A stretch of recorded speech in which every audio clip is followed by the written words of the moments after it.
What's up, everybody? We are back. Noah is putting his Switch down. Shut up! And we're here with another episode of Around the Hoot. Episode, 8? Sure. 7? Might be have to 9 be at this point. 9? Or no, that's right. Yeah, we're in like 9. There we go. 9. Geek 8 plus 1. Okay, cool. There we go. So episode 9. And we're back. We've got myself, we've got Noah, Christiaan, and Travis, the usual suspects. And so let's get into some news. Before we get into our power rankings and predictions and all that stuff, let's run through some of the latest news that's been going on. So with the Dragons, probably the biggest thing is that Dia had to go home to China for a family emergency, and he's expected to miss the next 2 weeks. So that's 4 matches. So basically, they're going to be, 0-18 at this point? As though they weren't if he had stayed.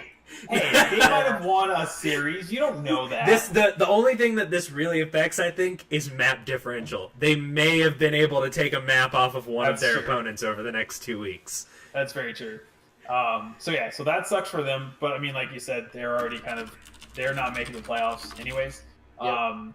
And then also the Dragons tweeted this morning that the new visas, they're still not expected to be until the end of March. So Yikes. it's not looking like they might start at the beginning of stage 3. Hashtag trust the process. But yeah, it's going to be. This is basically just going to be a trial season for the Dragons. So, Yeah. And in addition to that, they have got rid of their head coach.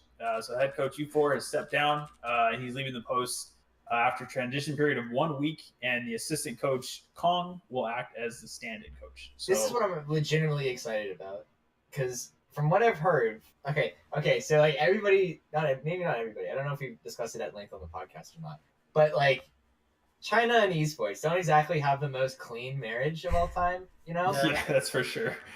And I've heard, and there's been a lot of like shade about this guy. Like, Well, yeah, this is just Undead's look at this, dad. Yeah, he got fined for tampering, Account sharing, like boosting, Yeah. pretty much everything. And everything under the sun. Standard Chinese esports stuff. right, and not only that though, but he's like not a good coach either, which is like honestly the biggest question mark for me was like, this is what Shanghai's strategy is. They have no idea of like how to play specific styles. They just do shit. They look like a ranked 6 stack who are getting together, and they're like, yeah, we're gonna go pro, and then they just do shit. They have no idea what they're doing. They have in China, as it goes, it's popular for Winstons to just go int and then try and run away and charge the support ults as much as they can. All of that to create space for their DPS, but like, it's not how shit works. Yeah, that doesn't sound like a very They also sound don't have a strategy. projectile specialist, so they took Dia, who's probably the best hit scan they've got on their team, and they make him play like Junkrat when the time comes. Like, they don't have a Genji, they barely have a Pharah. Like, They're bad. It just sucks. it's not great. Yeah, Well, there's also been all kinds of weird rumors about they them. don't have a too. tracer for fuck's sake. Yeah. Like, come on. Like, it's clear they didn't pick the best people from China to run this team, like at all. And it's just really weird. Like, Dia and Undead are doing well, but everybody else is just like a mess. And it's Well, just it's really the way the terrible. team is structured just to make them succeed. Yeah. But they Yeah. don't And then have. it's like, No you real can't have coaching, 2 yeah. people just carry a whole team through like 2 seasons. It's Through, like, Overwatch 4 it's seasons on at the this point. global level. Yeah, like that's not how shit works. And Yeah, then, I mean, it'll work for a minute, but that's not gonna win you games. and like whenever Shanghai starts losing, Undead is just like, I'm going McCree. And he's like, he just decides it's time to carry, and he just gets shit on. Meanwhile, Dia, who's not a Tracer player, who is a McCree player, he's like, I want to play my hero, please. I want to play And then my. India slaps him and says no. Yeah, and so then it's like, do you want to win? But then in his mind, he's like, okay, do I actually want to win the game? I should probably go stick to Tracer and try and work with my tanks who are just gonna die. It's like, that's all we've been taught. The tanks taught themselves, like, the tanks were like, that's a bad joke. They're like kamikaze basically. Like, just look at them play. They just go in and there's like, how the fuck do you expect to get out? And then you realize they don't, and it's just like really sad. I mean, They I think use all the movement to get in, but they don't have anything to get out. And Most they don't positive thing they coming never out of disengage. this They just die. is that Yeah, go ahead. at least Shanghai is like hitting the panic button Yeah, at least they because realize that they're shit's losing bad. really hard, and they're like, "Our Hey guys, replacement maybe players this aren't gonna 18 get game here." losing streak isn't a good idea. Right? So like this isn't the NBA. Like you don't get to like suck all season and then end There's up with no the best point to players. tanking. Yeah. Like, Yeah, exactly. There's no draft. There's no draft picks to tank for. Like, no. You don't get flour if you suck dick now. You just saw the yeah, story. exactly. You're So- just Cleveland forever. But we'll Straight see. Come because basically 2 weeks because we're in week 3 now, right? So Dio will come back week 5. Not much will change. Maybe once he's back in stage 3 and they get the There new are additions. 17 weeks left of Overwatch to go through, so maybe it's like Yeah, I mean, not so 0% shot at ever doing anything, but like yeah. I don't so even think. I think close. that if they lose, if they just continue to lose out through stage 2, are they not mathematically eliminated from the playoffs? I think once I you mean- pass 0-20, I think you're pretty much. Once you're 0-20, the best you can do is 500. So Right. Well, because I think yeah, they, exactly. I think it was. no, wait, that makes no ESPN sense. How many games do they play? Each No, team yeah, plays 10 games a stage, right? Yeah. Yeah, they'll play 40 games. So Okay, but like barely above 500 isn't good enough either. Right. Yeah. Well, I think ESPN said it was like if they won every game from here until the end, they would still be like. They'd not have their destiny in their own hands. well, Yeah. they would still be like 26 and I think it's 12 14. or 14. Yeah. 14, yeah. yeah. So I mean, like they still have 12 more losses than the Excelsior at this point. So like, Yikes. not good. So Shanghai bad. Other coaching news. We've got the Valiant former Mosaic head coach Stoop is going to join as the coach of the B team. Yep. Basically, he will work with the non-starters to get them to be starter level, I guess. So that'll be interesting to see if that kind of helps the team a little bit. I actually really appreciate that idea of it's because it's not like a coach that you would think of in a traditional sense, but almost more of a somebody in charge of development as opposed to strategy. Yeah. Which I think that's really good for the team, and I think that makes, as we've kind of talked about the idea of teams that are tall and wide, I think it makes the team wider in terms of what they're able to do, bringing players off the bench, having pocket strategies and things like that, which is something that I think the certain teams that the house is on fire could use.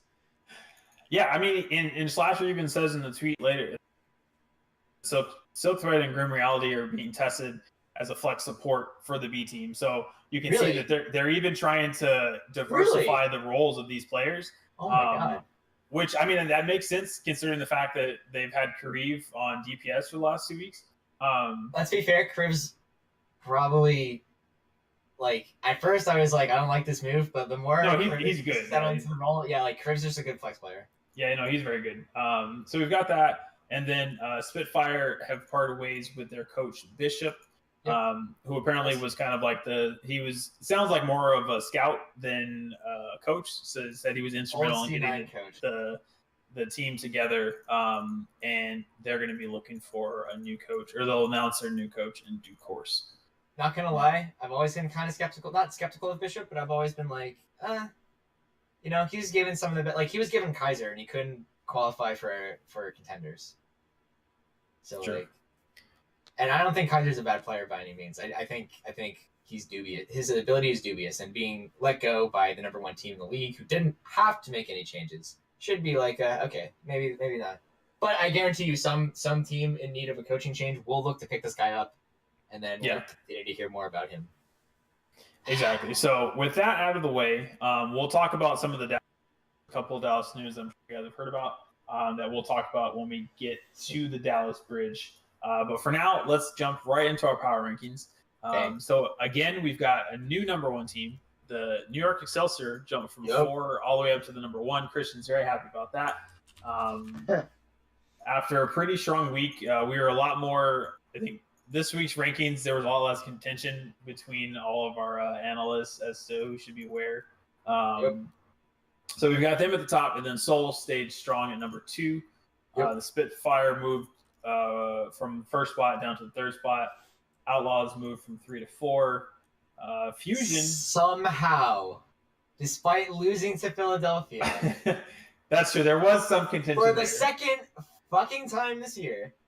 Noah was very upset that the Fusion was not put above the Outlaws. I'm just confused at this point. Like, but the Fusion. What the fuck do you people want? Like, come on. Look, man, it's not about one single inning. We'll All right. And then Philly. So Philly's number 5 jumped up from number 6. Valiant went from 7 to 6 this week. Dallas Fuel dropping back down into the nether regions of the rankings once again. Right where they belong. They were 5th last week, but after a pretty rough week, they've dropped to 7th. We'll double back. Let me get through the rankings, and we'll right back to Dallas. Number 8, we've got the Gladiators, who climbed from 9, and then the Shock went from 10 to 9. Uprising dropped a couple spots and are now in the 10th spot after they finally broke their losing streak. So they finally they broke their 12-map losing streak against, what did they beat? The Shock? Someone? I don't know. They beat a team that wasn't very good. Mayhem. They 4-0'd Mayhem. Oh, it was the Mayhem. That's right. Yeah. Uprising 4-0'd Mayhem. Yeah, so not the greatest of wins. It was a win nonetheless, so good for them, but they're number 10. And then in the the flip-flopping between 11 and 12, the Mayhem are 11 this time, Shanghai are 12. It feels like that changes every week depending on, it's like, all right, this team took a map off of this one team, so that puts them above the other ones. It's not even that. It's like for 11 and 12, it's like which team managed to almost win a map?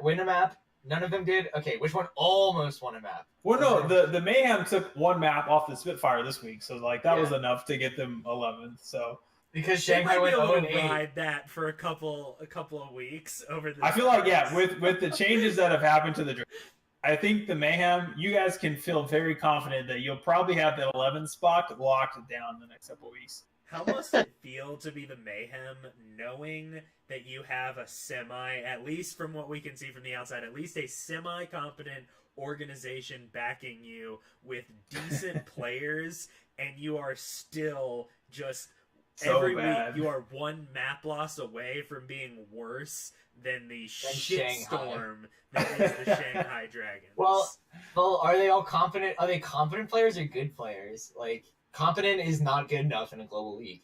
I think they're good. I think some players are good. They couldn't even win Europe. Like, why? They couldn't even win Europe, which was a weaker region than NA general contenders.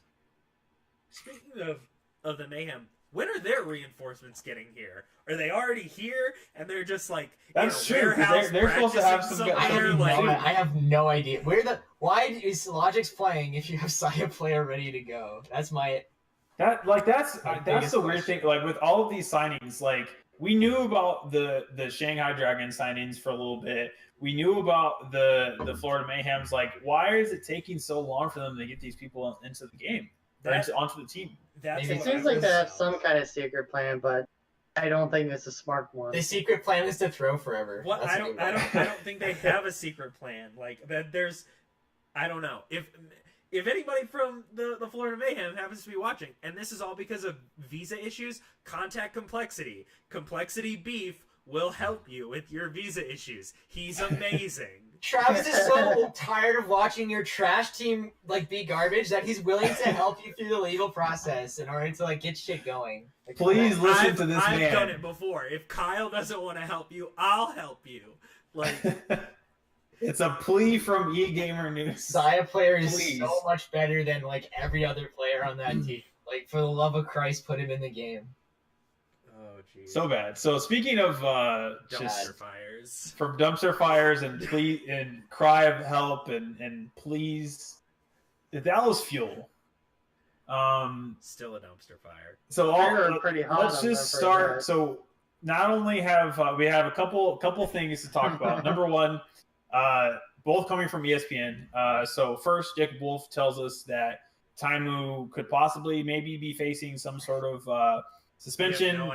We have no idea because he used some derogatory language on stream, not towards a player or Overwatch League player, but he was being toxic on a stream while playing ladder. This was 4 days after XQ. So this happened a month ago. and it just now surfaced again. For some and reason. for some reason, ESPN ran a report about it, and so maybe the thing is that in the report it says that like it was reported to Blizzard. Blizzard was like, "We understand. Thank you. We'll pass this along to the appropriate people, and action will be taken." And then when ESPN throws out this report, they talk to the Dallas Fuel, and Dallas is like, "This is the first time we're hearing of this." Well, it sounds like I think the part that got reported to Blizzard, I think it was like, you cut out a lot there. Yeah. Oh, did I? Okay. You only cut out during the important part of your sentences. Probably, yeah, usually. But no, I think the reporting to Blizzard part, I think that was only, I think it was like the in-game tool. I think somebody reported him like in-game, maybe. Yeah. Well, they had a ticket. They had a ticket open with customer service, according to ESPN. Okay. It's just they spoke a weird to a situation. representative, which it's weird. It's all weird. There's a lot of it's all very weird. So we're seeing, because if SQC gets a whole stage ban for what he said, Taimu should get a similar ban if the code of conduct exists and is something that is true. Mysterious code of conduct. So one's allowed to see. That no one can see. Nate Nanzer keeps talking about it. Maybe that's what you should get an interview with Nate Nanzer and be like, "Where the fuck is my code of conduct?" And then in addition to that, Slasher tweeted, I think it was today, basically said that Dallas's issues, there's a lot of internal issues, and just it seems like it's a complete dumpster fire within that team. So he's spoken to sources on the team, and they have said and confirmed what we've all been thinking, that yes, this team is a shitstorm, and we have no idea what's happening. And then they also try to clear up a little bit what happened to So What today. Apparently which is exactly what I predicted. He got basically, it was a verbal agreement, and then Slasher reported it, and then Dallas backed out on it, and now So What? And So What's like, what? Yeah, exactly. Sure. So and I think they picked up OGE, is it? Who is a worse So What? Yeah. Either way. I don't know why they backed out so hard in So What for like not even doing anything that crazy. He was just like, yeah, I might be on Dallas. And then fucking Slasher freaked out. That meme of the dog drinking tea while everything around him is on fire, saying this is fine, that's Dallas. Do you see this flame? That thing is not burned wood, it is dumpster fire. Like, the house is on fire and Dallas is ignoring it. Because, like, in that tweet, they were talking about there could be punishment for Taimu, and then further punishment for XQC, which is like, what has Felix done now? What are you not telling us? I love the mind from a player room. Maybe I'm still of the mind that that after he got fucking pulse bombed into obscurity last week. Okay, you know what? If I'm XQC, I'm fucking like Mickey. What the fuck are you doing, dude? Like, I would be pissed too. In order for Tracer to stick you with a pulse bomb, you have to be really close to the point and like almost melee range. Yes. And XQC is catching things not just from Munchkin, who plays for Soul, but like from Soon. Granted, he's also getting stalked by like Surefour and Asher. And that's like, okay, come on. Like, Soon's a good player. I like the French Overwatch. No, Soon's great. Soon's great. Like, the thing is like, Valiant looked shitty until they played Dallas. And then they looked like Stage 1 Valiant. Like, they did. But the whole thing is that you could just watch a pattern. There was a struggle until Soon would get his pulse bomb. He'd throw it on XQC. Boom. Valiant wins the fight after XQC is dead. Because Dallas with XQC in the fight.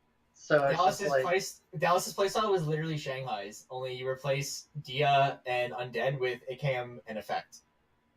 Yes. And speaking of AKM, literally the only difference. Like, why haven't they been able to like?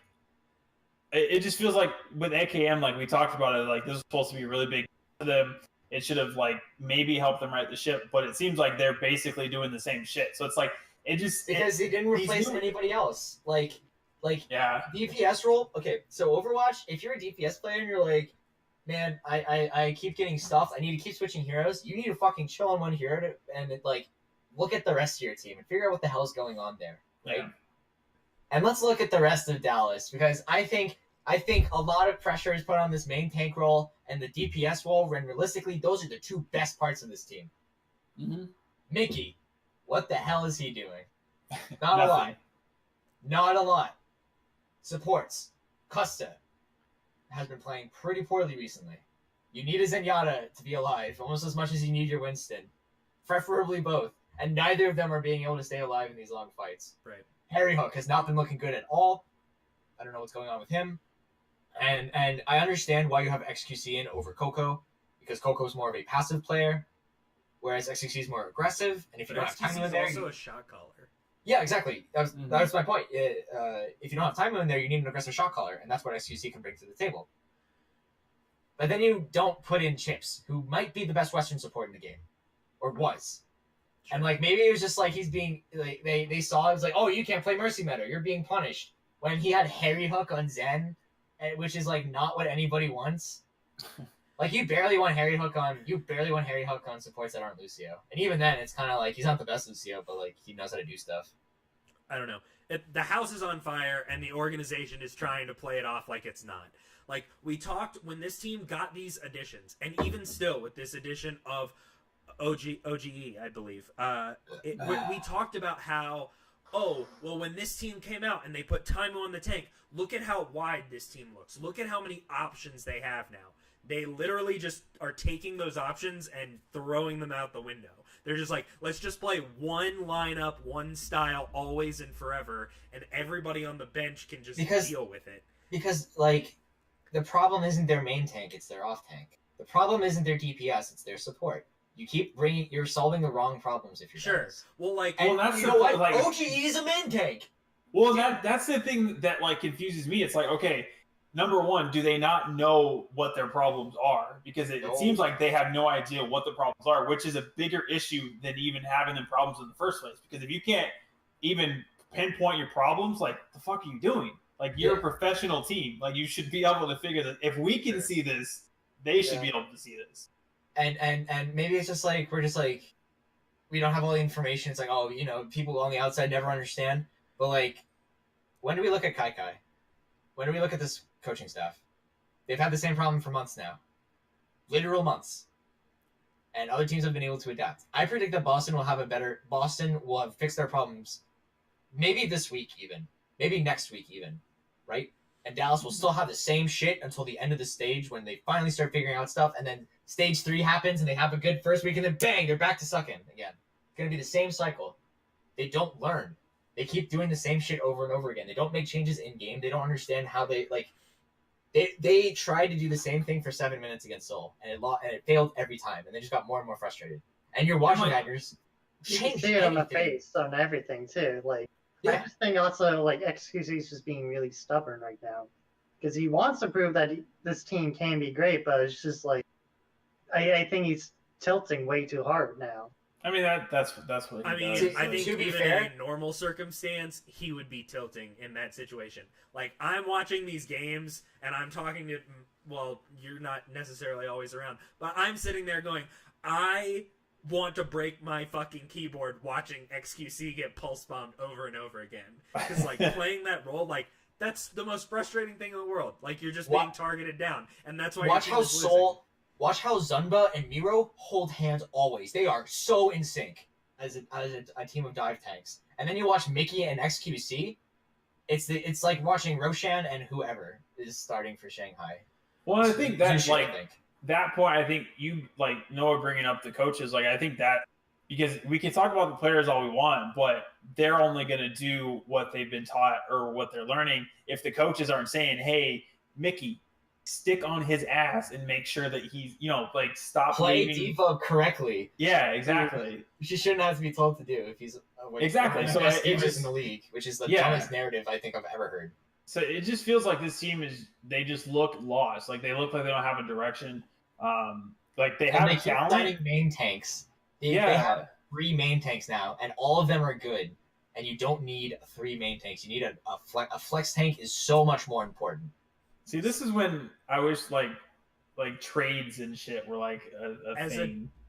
Well, I mean, they can be a thing, but they're not making any moves. And so this pains me to say, but especially as a Dallas fan, there is another team that fits this narrative that exists in the world. All right. Their name is the Cleveland Browns. Every year, they think that their problem is at quarterback. Johnny And they Manziel's have had- going to save the world. What? Like 32 The greatest quarterbacks three-week in the experiment time, ever. in the 25 years or whatever that I've been alive. They've had like 40-something quarterbacks or something like that. And Travis they just never wants to get complain any about better. Cleveland. Like, I agree. It's No, the it's, same. yeah, dumb that's a shit. good comparison. It's Yeah. the same dumb shit every time. if your Who's their strategy backup off tank? is Real quick, throwing a player at the wall and hoping something sticks, like then you recognize that that's a problem with the management, not a problem with the players. Mhm. like who's their backup off tank? Off tank is one of the. Is off it tank is Harry one of the Hook most or important. Taimu? Harry like- Hook's playing Lucio. Sure, but I mean, like in this situation, like I can't even think of somebody on their roster who would be Siegel. substituting. Is it Siegel? Either Siegel really? or Taimu. Because Oh, I Siegel guess has- yeah, like a Siegel. What the could hell else is Siegel gonna do nowadays? But even Yeah. still, you're putting Siegel off roll or Taimu off roll. And It's like, not a good look. if Not if at all. they're not better than Mickey, that's like a pretty bad baseline. I don't Yeah. want to keep piling on the Mickey hate because I think Mickey is important to the emotional stability of this team. I agree. But there comes a point where you have to sacrifice team emotions for team being able to win games. Yes, And Mickey no. doesn't have that. Well, like I'm sure XQC would feel a lot better if he could play the fucking game. You know, like he wouldn't be tilted if he didn't get stuck 8 times a series. I mean, he tilts easy, but like, here's the thing. And again, Dota is obviously really different from Overwatch, but like, ooh, Christiaan disagreed with you so hard. Christian just tilted off the face of Discord. That was weird. I'm back. but Hello. with Dota, the important thing is having that level-headed shot caller on the team, usually being in a role that can observe the entire game, which is why you usually see teams that are captained from the support position. In Overwatch, I don't know if it's necessarily that you have less to do because it's a much faster paced game than Dota 2, but I think it's important for your shot caller to be more, I guess, level-headed than XQC. Like, if XQC is your shot caller, your team might have success, like dominant success, but they're going to be erratic. Well, like it's important for main tanks to make calls too because they're the ones who control space, right? And they're the ones, like, especially in dive meta, like they're the ones who call targets. Right. And they're probably not making like the overall plays. And I think it's Custa. That's one of the benefits they have of starting Custa is that he's vocal as opposed to Chips, who is silent. Sure. And like when you don't have Taimu on the team, I guess you need it, you know. But like, Yeah. it's just not working right now. Well, how do you guys think they're going to do this week? I mean, I think good they'll clean segue. up this week. Good segue. Because let's Predictions. get real here. Yeah, Predictions. they've got a pretty good week this week. So I think so let's go into predictions. They and better we, 2-0. in that we can talk about some of the other hot juicy issues.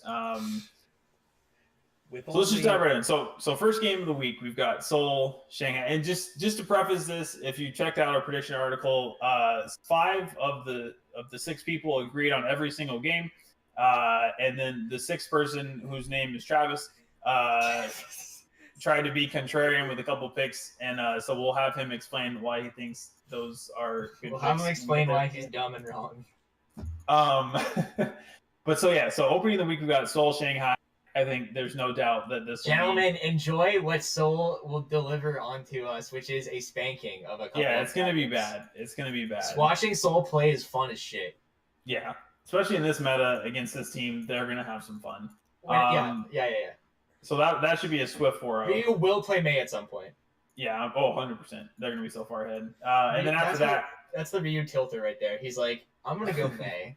And I'm gonna just win. to piss you guys off. Just to piss the other team off, and then Exactly. Yeah, exactly. Yeah, and then they piss the other succeed, team and the off. other team's like, this motherfucker. Like they didn't even have a Zen. They didn't need a Zen. They didn't have one. They had a dumbass May. Still won. And then we've got Dallas in San Francisco. Dallas. If Dallas doesn't win this game, their problems run deeper than we even think. Because San Francisco looks pretty bad. Dallas should conceivably win.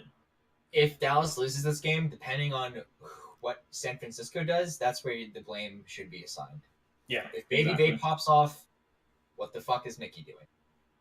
Right? Yeah. If Dante pops off, and like the divers pop off, then I think you can feel justified in saying, okay, XQC is not a good fit for this team, or the supports are not doing their job, they're not feeling for each other, they're not playing a good cohesive game. If they just get outstratted and they lose as a team and nobody in particular pops off, then it's everybody's fault. Yeah, pick a bishop, I guess. I guess, yeah. And then closing out today's matches, we have the Gladiators versus the Valiant. So Travis, why do you think the Gladiators are going to win, and why is it that you're wrong? Synergy between the tanks.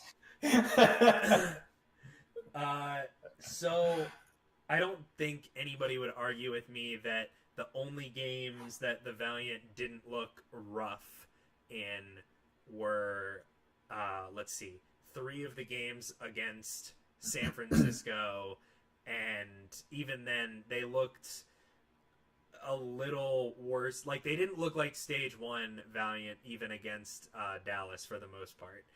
Oh, yeah, sure. I think that in terms of where the Gladiators are at, I think they're on the rise.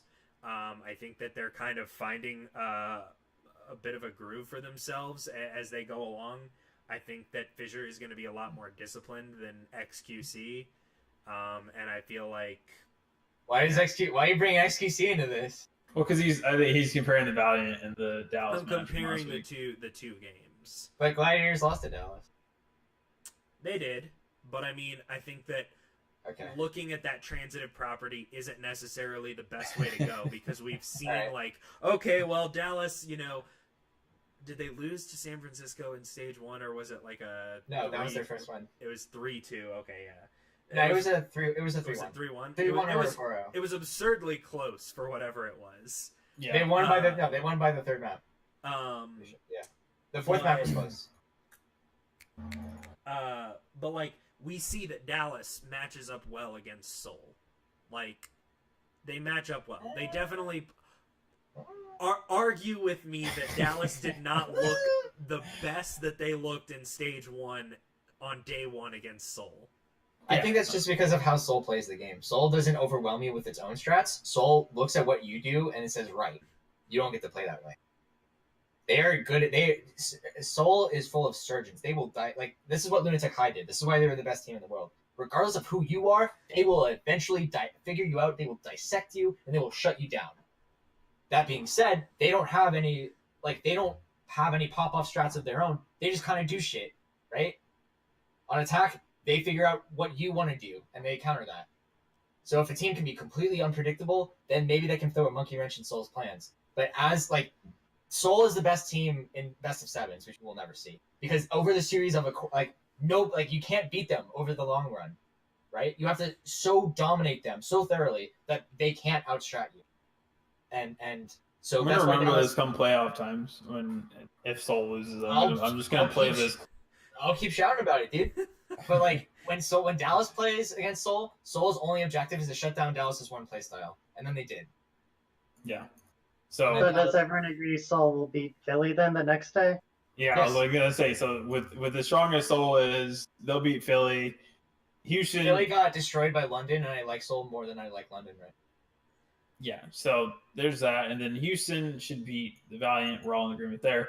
Yeah. Boston should run over Shanghai. Yep. London then should beat Boston. Yep. And then we got New York versus Philly. Again, 5 of us say New York, and then the other one Travis, you're insane. Philly. Travis, you're fucking nuts. This one, I'll give him, because Philly has looked very strong. Yeah. I think they match up well against New York. I really do. They beat them by inches last time around, and I think that this meta does not suit New York nearly as well. I hard disagree.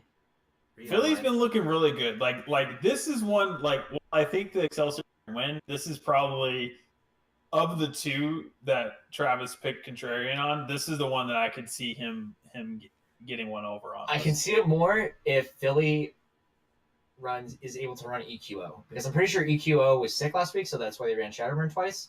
And Shadowburn presents this problem where he wants to win the fight with his Dragon Blade, and if the enemy Zenyatta has a brain, which Donak does, because he's made some pretty big brain plays as Zenyatta, he will fucking hold his trans until he hears the blade, and then it's Galaxy Brain Zenyatta. Yeah, Galaxy Brain Zenyatta. And Ark's back. And New York with Ark is the best team in the league. Like, not even close. I agree. So, but okay. I feel good about both of those upsets. All right. And then closing out the last 4 matches, we've all got Houston over Florida, London over LA Gladiators, Excelsior over San Francisco, and then Dallas over Florida. Those last 3 games are going to be stomps. In the battle Yeah. of garbage at the end. Yeah, it's gonna be a pretty rough final What day. if Florida wins? I think very quickly. I don't even know what before Florida's win condition is, but what if they win? that would be pretty. They don't have a win condition, but what if they do? It'd be cheating. You remember when Effect was just like, I'm just going to play Doomfist all series long because I never get any help from you idiots and I just need to kill as much as I can before I die? You think he's going Doomfist over everyone? No, but like, if it comes back, then I'm pretty sure we know how Effect feels, you know? Because that swap was like, okay, I'm getting no help and I'm going to die. I'm just going to try and take somebody out with me. I'll try and int into the Mercy and kill her, so then the rest of you guys have a chance. Essentially, before we head out, I do want to mention and just like get some quick thoughts. Houston went 0-2 last week after going having a very good opening week. Yep. Do we feel? Are we still high on them? Like, what do you think they're going to bounce back? Just like quick couple sentences from each person. Like, what are your outlook on them after that week? I think they bounce back just because I don't know. They've been one of those teams that have been very good about fixing their mistakes. We saw it in stage 1, and then kind of continuing on wins. So I think they'll find a way to like fix their mistakes after last week and bounce back. Yeah. I agree with that. I think the reasons Houston lost last week is because they tried to play dive comp into New York, which is like, huh? This team is known for being an anti-dive team. They like to play more defensive style, they like to play more control, and slowly run you over rather than bowl you over immediately at the start with this like really aggressive play. I don't think they were necessarily playing their best Overwatch. They weren't playing the comp that suits their team. And I think once they look at the tape and they're like, okay, so this didn't work, they're going to figure some new stuff out, and I'm pretty sure they're going to bounce back. They had an 0-2 week last stage, if you remember correctly. They didn't start off too hot, and then they fixed their mistakes, and they rolled right onto stage finals, or stage playoffs, and then they got rolled by London. Not going to say they're going to get rolled. They're not saying the exact same thing will happen, but losing is in this team's history, and from it, they gain a lot of power and knowledge. So I'm not worried. I'm not concerned about Houston either. One of the reasons that I continue to rank them above the Fusion in my power rankings this week. The Fusion play consistent, the Outlaws play consistent. The Fusion does not. Fusion kind of plays up to certain opponents and plays their matchups well. Houston, as Noah pointed out, is definitely a learning team. And just, again, looking at the overarching organization, Optic has never been in the business of losing. And they're very honest with themselves about their play, and they are willing to wearing make mistakes. An Envy jersey and being an Optic fanboy. How do you live with yourself? How do you sleep at night? I mean, just because I'm an Eagles fan doesn't mean I can't appreciate, like, Bill Belichick and the way that he strategizes. I don't even know who the Eagles are. Love of the game, not love of the team. Come on. All right, fair enough. But yeah, I think that's gonna do it this week. We actually finished under. So Overwatch League starts. I think this week is pretty cut and dry. We could be in for some upsets, but I'd be very surprised if the majority of these matches didn't turn out this way. So hopefully next week we'll have a bit more to talk about and break down, but we'll see. But I think that's going to do it. So as always, you guys, we got some time. Go ahead and run through your Twitter profiles. If you guys want to find me, I'm at Mr. Don. You can talk to me about Black Panther, Fortnite, whatever you want to talk about. I'm here. And then you guys can go ahead and run through yours. You can reach me at Games Kutlik, GAMESKUTLIK on Twitter. Talk to him about art and cosplay. No, that's my other account. All right, you can find me at Rafi Dota. Maybe not necessarily talk to me about Dota right now. It's not in the best place. Feel free to talk to me about Overwatch, not talk to me about Fortnite. I'm at RW Noah Waltzer, and whatever. I don't know. Whatever.